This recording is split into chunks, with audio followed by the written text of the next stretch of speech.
સાબરકાંઠાના ઈડર માર્કેટ યાર્ડમાં સરકારી અનાજનો બિનહિસાબી જથ્થો ઝડપાયો હતો, જેમાં ઘઉં, ચોખા અને ચણાનો હજારો કિલોનો જથ્થો મળી આવ્યો હતો। આ મામલે જે વેપારીઓના દુકાનમાંથી સરકારી અનાજનો જથ્થો મળી આવ્યો છે, આ મામલે સંડોવાયેલા 4 વેપારીઓ સામે પોલીસ ફરિયાદ નોંધવામાં આવી છે।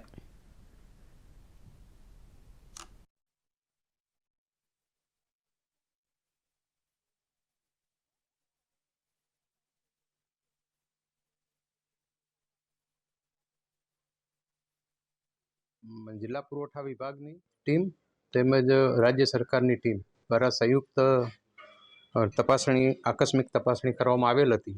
જે તપાસણીમાં શાહ રતનલાલ પન્નાલાલની પેઢી એપીએમસી માર્કેટ, સહકાર ટ્રેડિંગ પેઢી APMC market Idar, Bharat agro industries પેઢી એપીએમસી માર્કેટ ઈડર તેમજ નેશનલ ટ્રેડર્સ એપીએમસી પેઢી ઈડર માર્કેટ ના ત્યાં સંયુક્ત રીતે તપાસણી કરવામાં આવેલ હતી।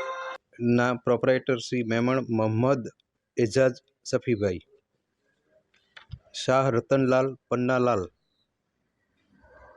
તેમજ શાહ મુકેશ કુમાર રતનલાલ અને ભારત એગ્રોના માલિક શ્રી જાવેદ હુસેન હાજી ઉસ્માનભાઈ, જે પોલીસ ફરિયાદ દાખલ થઈ છે।